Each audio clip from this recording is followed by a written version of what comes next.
Video games, much like films and art, give us the opportunity to view worlds outside of our own, immersing who we are, our natural curiosities, into these places as if we're there physically ourselves. Floating island? I'm gonna see if I can get up there. Fantasy king in his fantasy castle? Yeah, I'm gonna see if I can lock him in a cage and usurp the throne. Waterfall. If there isn't a chest behind there, I'm uninstalling. They give us the unique opportunity to live in these worlds, and have continued to push the boundaries of how detailed and alive they feel. So today I'm grabbing you, this sword I got off an anime character for protection, and a map I got off eBay, so that we can go find the best fantasy worlds in gaming. Oh, okay, nice. I don't have to think of a well thought out segue now. Oh, fuck, it's Skyrim. The aesthetic of Skyrim is obviously very inspired by Norse mythology, from its snowy mountains and rugged landscapes down to its villages and armor. Iron. But it's also been injected with fantasy traits that give it its own unique style, whether it be the locations like the College of Winterhold, the insane amount of terrifying fantasy creatures roaming the world, or the magic and abilities you pick up along the way. And while Skyrim is a gray, rough, and unforgiving world, it's also very beautiful, colorful, and lively all at once. You go from like a gray, dry mountain pass to a hill under the Aurora Borealis, to a snowstorm, to a serene, quiet field with maybe 2 animals max enjoying it with you, to a nearby village bustling with life, which is something a friend pointed out to me. It's alive and dead in all the right areas, so that when you're in its villages, you're constantly surrounded by the interactions and stories of the people that inhabit it. And when you're out in its wilderness, you can quietly take in the life growing around you, hear the music, and enjoy the moment. Its atmosphere and environment are made so perfectly you can feel it. And when I felt enough of the weekly storm, I head into a tavern or someone's cabin. How did you get in here? Its interiors, just like its different kingdoms, are so densely filled with little details, from random little objects you can interact with and throw around like it's Gmod but the gravity gun is lodged in your skull, to full books detailing the story and lore of the world. I believe Skyrim is one of the best examples of a rich fantasy world you can find in gaming, not for the obvious reasons of, oh, big open world dragon boss fight, but because of these smaller details Bethesda took the time to put into it. When immersing yourself in something, people tend to only think about the experience from the view of the big, in-your-face details. But Skyrim allows you to stop, focus on the small things, like that book on the table. It's recounting the history of a specific event in the history of the world, or sitting and chatting with that random guy by himself in the corner of the tavern. I can do that if I want to, if I'm curious why he's there. And sometimes focusing on these small details will lead you to a quest or reward, furthering your gameplay. You're rewarded for interacting with basically anything, in the same way you're rewarded for exploring. You could do almost anything and the world would react accordingly, keeping your journey going.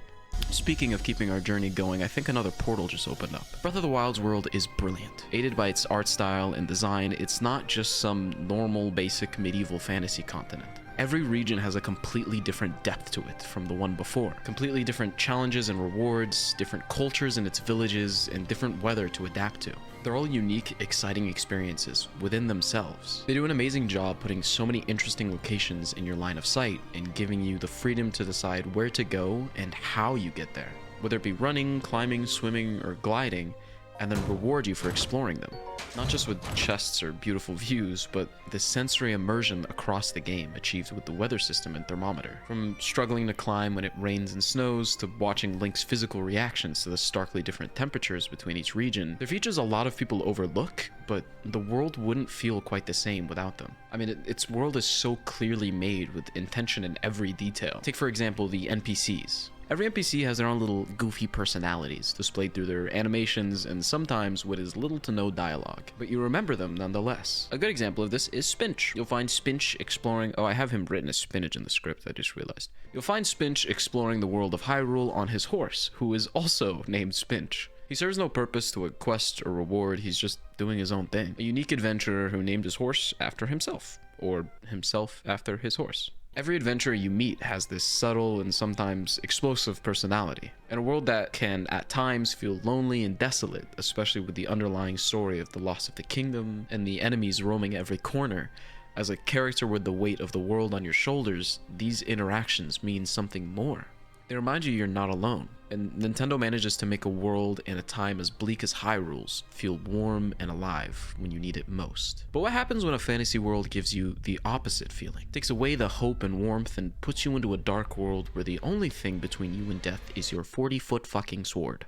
Elden Ring takes the fantasy genre to its darkest pits and scrubs it down with even more dirt and plague. Its monsters and characters all more evil and disgusting than the one that tried to kill you before them, but they're all just byproducts of the ruined world you explore. A detail that the atmosphere of this game never lets you forget, that this world was once alive and you're walking through its ashes. But even in this grim and desolate landscape, the scale and beauty of it all shines through. With the Erd Tree, literally, pieces of the world that remain intact stand out, and even those broken beyond repair manage to be breathtaking. It's one of the few games that looks almost exactly like its concept art, if not better most of the time. And the look of the world isn't even half of it. I know people on their 5th playthrough who still haven't seen every secret this game has to offer. Every inch of the world is worth exploring because there's always something to find, whether it be obvious or sneakily tucked away. Every single thing you find is placed with the utmost intent and thought behind it. There's a story in every corner, and it's up to you to find it. You're immersed so much further when the world opens up to you like this. What would be dead space in most other games becomes another layer of depth in a location that most people would overlook. This level of detail and thought extends across their entire world.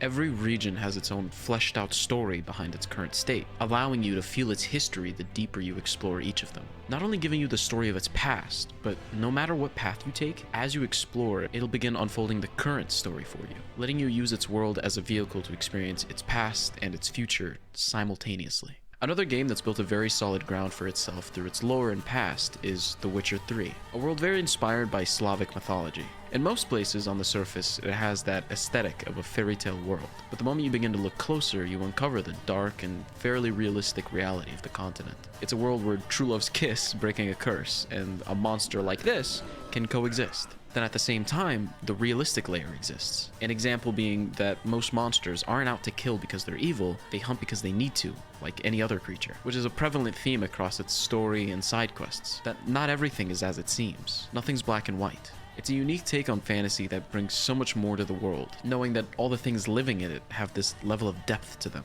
and to experience it all through the eyes of a character who isn't on either side of the fence. Geralt's neither human nor monster, so he sees the world for what it really is. This level of care for their story and their world translates into the gameplay as well. No side quest is a copy-paste or reskin of another.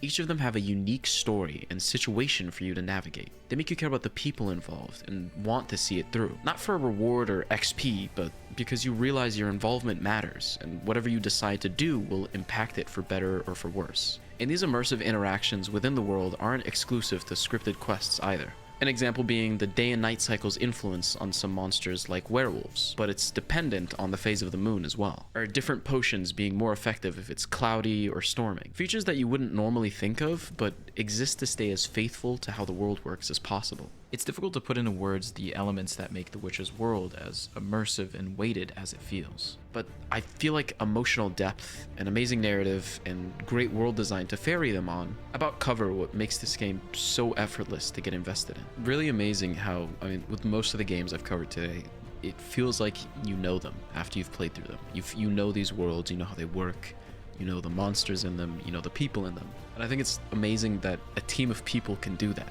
That a team of people can get together and create something that feels real. An entire world and its laws and rules. It's what makes games like these special to me. To experience worlds outside of our own, made by people in the same world as us. I plan on making this a series and also covering different genres like sci-fi, so if there's any more games you think I missed, let me know and I may cover them in the future. Alright, thanks for watching. If you want to support the channel further, check out my Patreon in the description below, and I'll catch you next time. Peace!